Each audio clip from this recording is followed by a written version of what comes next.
Welcome to Burlap Teachers. Enjoy the video.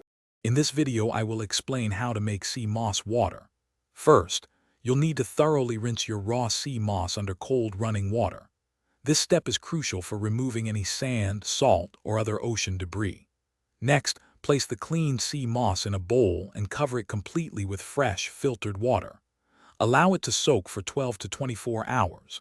During this time, the sea moss will absorb the water, expanding significantly and becoming soft and translucent. Aim for about 1 cup of water for every cup of sea moss during the soaking process.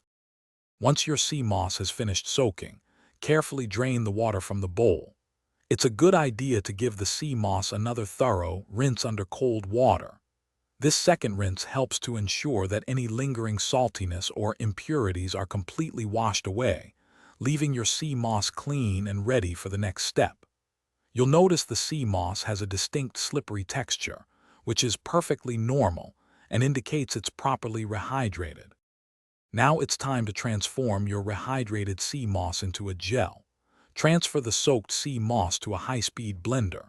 Gradually add fresh, filtered water, starting with about 1 cup of water for every cup of sea moss. Blend until you achieve a smooth, creamy gel consistency. You can adjust the thickness by adding a little more or less water as needed.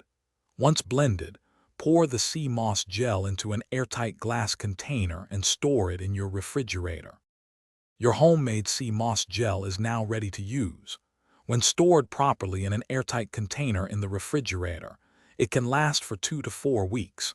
Many people enjoy adding 1 to 2 tablespoons of the gel to their daily smoothies, teas, or even soups.